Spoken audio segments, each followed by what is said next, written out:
I've lived in Ravenswood, a rural town nestled deep in the heart of America, for as long as I can remember. The streets are lined with old oak trees that seem to stretch up to the sky, casting long, ominous shadows across the crumbling sidewalks. It's a place where time stands still, and the air is thick with an unsettling silence.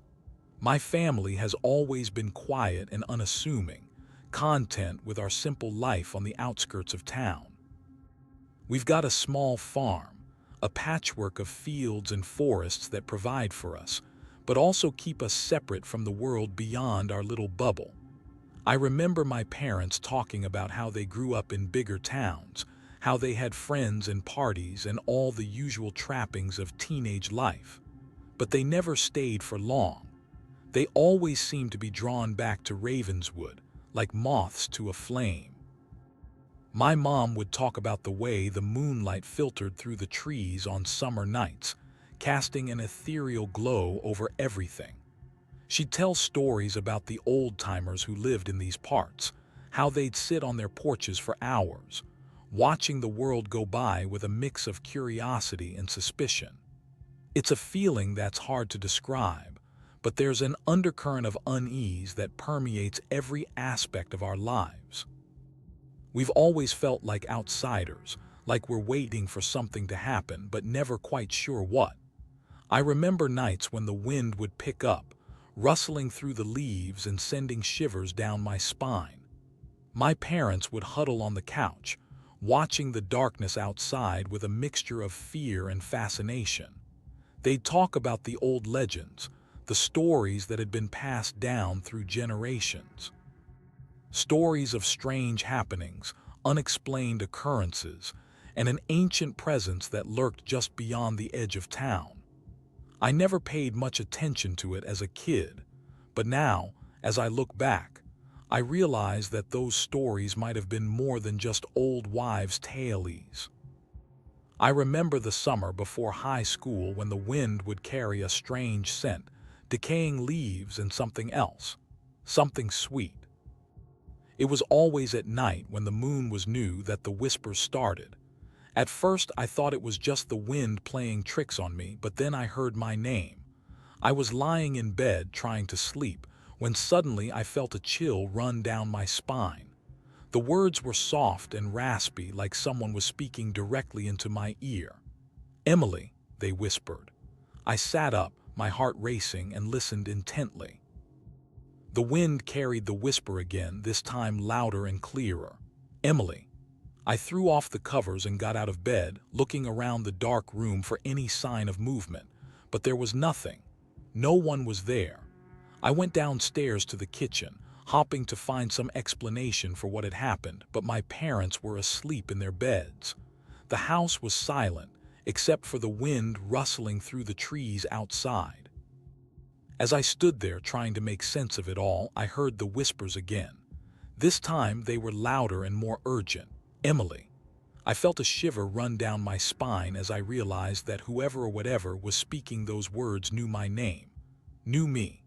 The wind howled through the trees like a pack of wolves, and for a moment I thought I saw something moving out of the corner of my eye. But when I turned to look, there was nothing. Just the darkness and the whispers echoing in my mind. It was Emily Wilson, the quiet and reserved girl who lived next door. She went missing during a storm, and her body was found in the old oak forest just outside of town.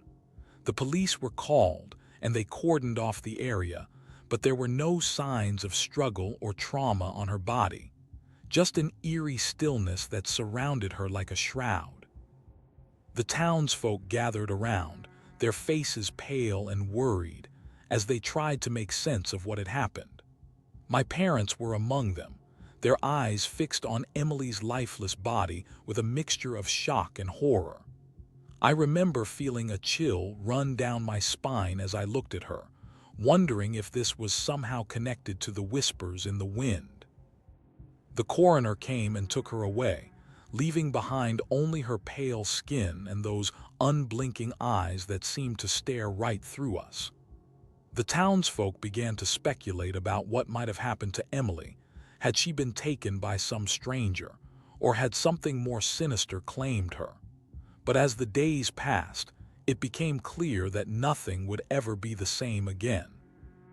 The whispers in the wind grew louder, and the wind itself seemed to carry a new, unmistakable scent, one that was both sweet and decaying at the same time.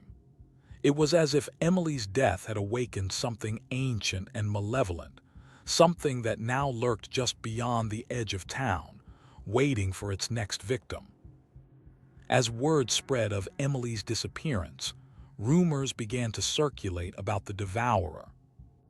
Some said it was a creature from ancient lore, while others claimed it was just the product of small-town gossip. I tried to brush it off as mere superstition, but the feeling of unease lingered. At first, it was just whispers in hushed tones at the local diner or when I walked past old-timers on their porches. "The devourer's coming for us," they'd say with a nervous glance over their shoulder.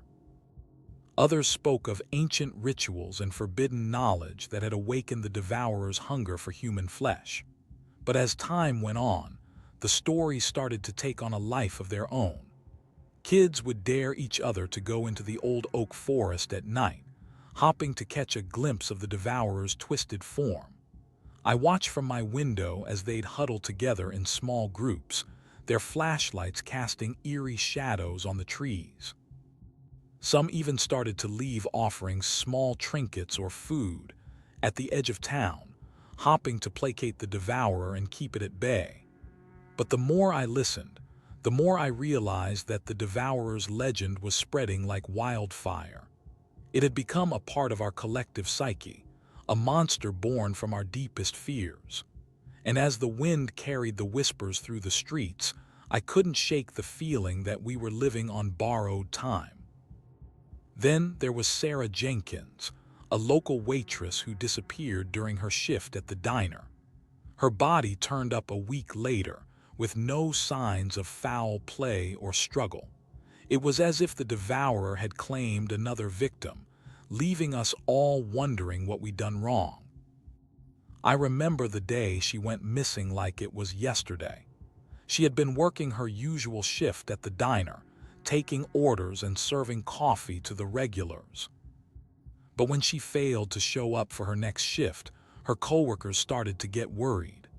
They called her family, but no one knew what had happened to her. A week went by, and Sarah's body was found in a nearby field on the outskirts of town. The police were called, and they cordoned off the area, but there were no signs of struggle or trauma on her body, just an eerie stillness that surrounded her like a shroud. The townsfolk gathered around, their faces pale and worried, as they tried to make sense of what had happened. My parents were among them, their eyes fixed on Sarah's lifeless body with a mixture of shock and horror. I remember feeling a chill run down my spine as I looked at her, wondering if this was somehow connected to the devourer. The police investigation turned up nothing. No signs of foul play, no witnesses, no leads. It was as if Sarah had just vanished into thin air, and then the whispers started again. "The devourer's coming for us," people would say in hushed tones. "We're next." The feeling of unease lingered, and I couldn't shake the feeling that we were living on borrowed time. As the days went by, more and more people started to disappear. At first, it was just rumors, whispers of a person seen lurking in the woods, or a body found in a remote area. But then, the bodies started to pile up, and I knew that we were running out of time. The wind carried the devourer's presence through the streets, leaving us all feeling like we were being watched. I couldn't escape the feeling that I was next, that the devourer was waiting for me just around the corner. As more people disappeared, the town came together to try and make sense of it all. We organized vigils, prayer circles, and even a local news crew to cover the story. But with each passing day, the feeling of dread only intensified. I remember walking through the streets, seeing people from all walks of life gathered in small groups, their faces etched with worry and fear. The sound of murmured prayers and whispered secrets filled the air, as if we were all trying to make sense of a nightmare that was unfolding before our eyes. The local news crew set up shop on Main Street, broadcasting live coverage of the vigils and prayer circles. But even their bright lights and cheerful anchors couldn't dispel the feeling of unease that had settled over us. As I watched from my window, a group of teenagers huddled together in the corner of the diner, their eyes darting nervously towards the door as if they expected the devourer to burst in at any moment. The waitress who usually served them looked like she was on the verge of tears, her hands shaking as she poured coffee for the brave souls who still dared to face the day. The town's collective sense of dread only seemed to grow stronger with each passing day. It was as if we were all waiting for the other shoe to drop, for the devourer to claim its next victim and send us all into a tailspin of terror. And yet, despite the fear that gripped our hearts, we kept coming together. We held hands in prayer circles, lit candles on porches, and whispered words of comfort to one another. It was as if we were trying to find some way to beat the devourer, to outsmart it and reclaim our town from its clutches. But with each passing day, I couldn't shake the feeling that we were running out of time, that the devourer was getting closer, its presence growing stronger with every breath we took. One night I saw it, the devourer lurking just beyond the edge of town. It was a twisted mass of human flesh and darkness, its presence seeming to draw the very light out of the air. I felt like I'd been punched in the gut, as if all the air had been sucked out of my lungs. I tried to run, but my legs were frozen in place, unable to move or look away from the horror that was standing just beyond the edge of town. I saw it move, its twisted form shifting and flowing like a living thing. It seemed to be drawing closer, its presence growing stronger with every passing second. I could feel its eyes on me, boring into my skin like hot coals. I knew then that I was doomed. But something inside of me snapped. I turned and ran, slamming the door shut behind me and leaning against it as if it were a lifeline. I didn't dare look back, fearing what I might see. Instead, I focused on catching my breath, trying to process what I'd just witnessed. It was like nothing I'd ever seen before. The image stayed with me long after I'd locked myself inside, haunting my dreams and waking me up in the dead of night.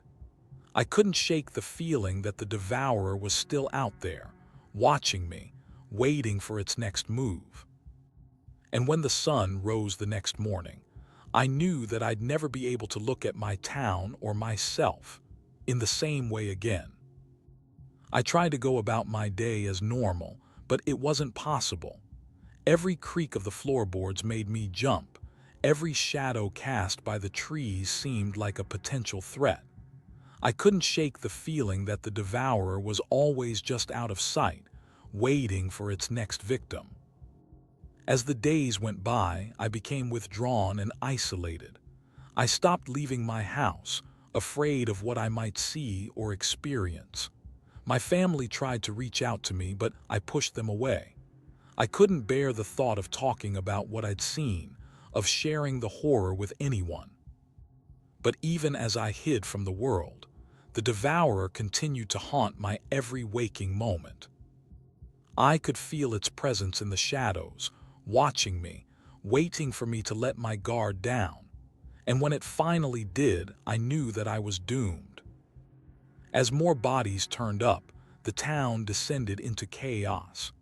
Panic set in as people realized that the devourer was still among us, waiting for its next victim.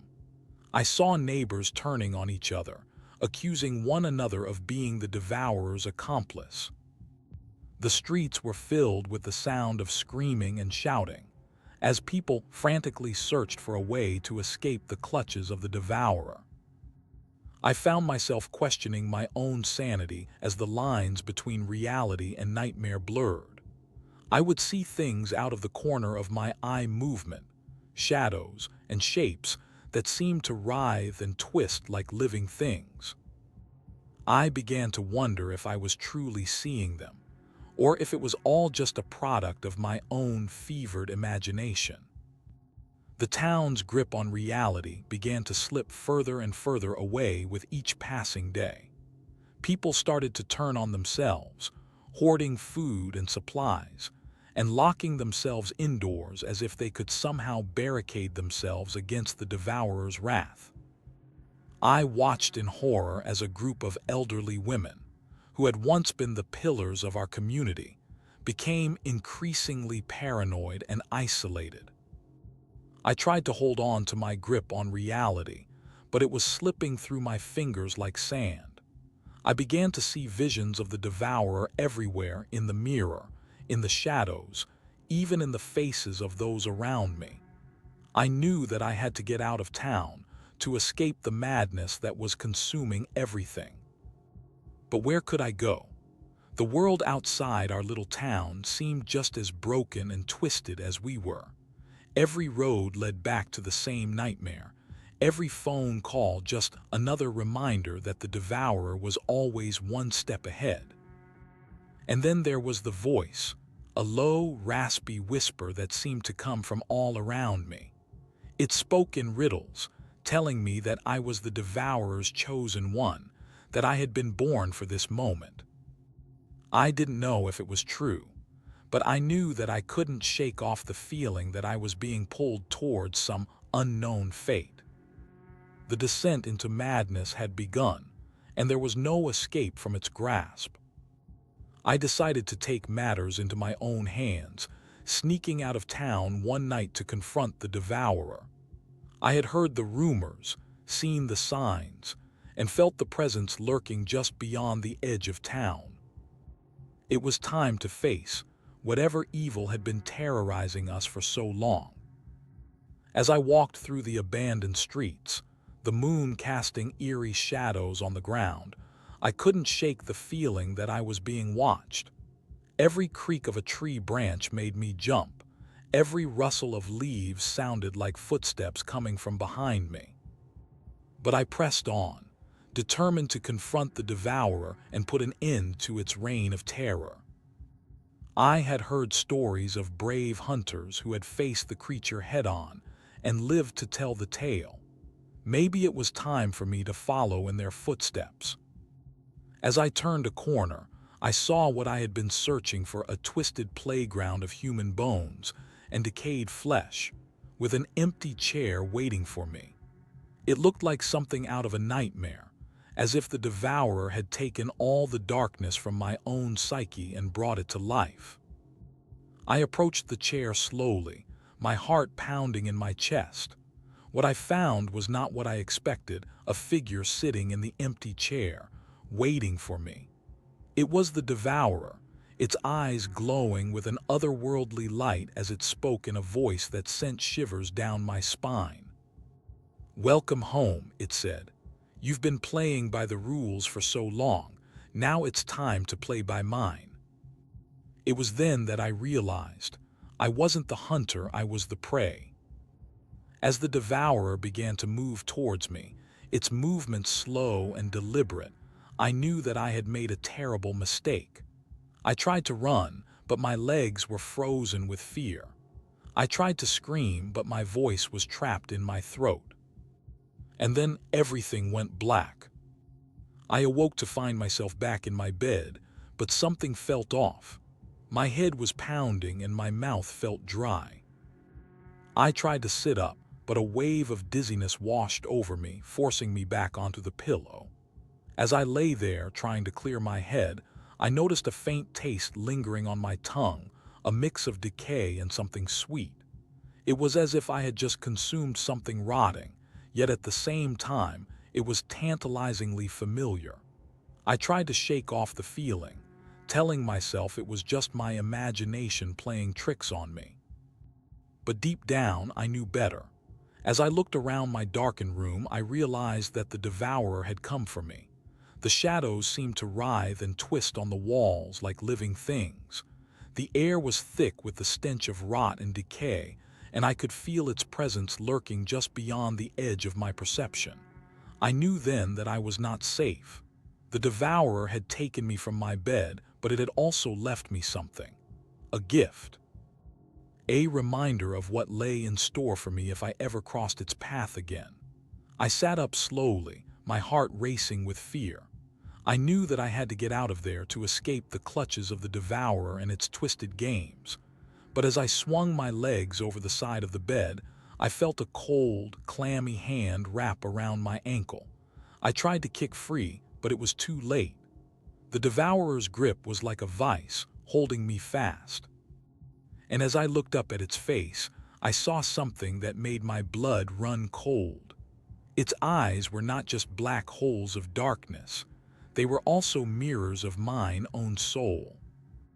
That night I caught a glimpse of myself in the mirror, but it wasn't me. A dark shape loomed behind my eyes, its presence making my skin crawl.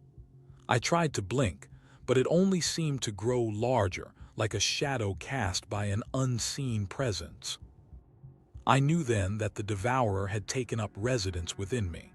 My reflection began to warp and twist, like a funhouse mirror reflecting the darkest corners of my own mind. I saw glimpses of my own sanity slipping away, consumed by the very evil that I had once sought to defeat.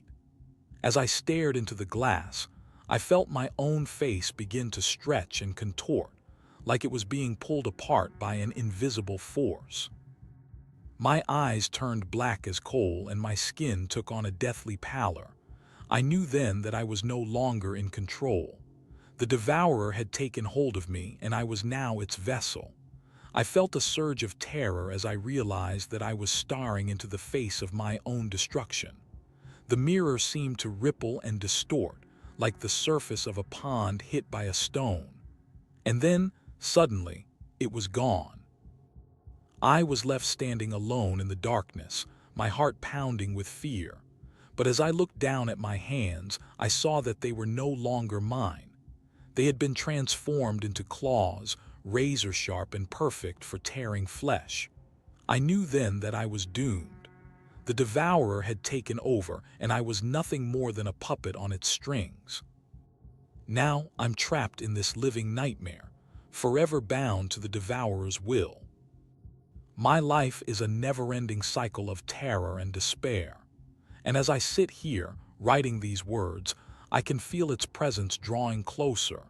The moon is new, and the wind carries a familiar scent decay.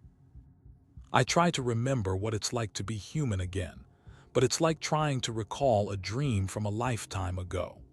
The memories are hazy and distant, shrouded in a thick fog of fear and desperation. I'm just a vessel now, a hollow shell of my former self, driven solely by the devourer's insatiable hunger. The days blend together in an endless blur of terror and bloodlust. I wake up with no memory of who I am or why I'm alive, only to be thrust back into the darkness, forced to feed on the living. My mind is a maelstrom of madness, tormented by visions of what I've done, what I've become. And yet, even in the depths of my despair, there's a twisted sense of purpose. The devourer has given me a reason to exist, to hunt, to kill, to feed on the fear and terror of others. It's a sickeningly sweet taste, one that never grows old. As I sit here, writing these words, I can feel its presence drawing closer. The moon is new, and the wind carries a familiar scent decay. My heart beats faster with anticipation, my senses heightened as I wait for the inevitable.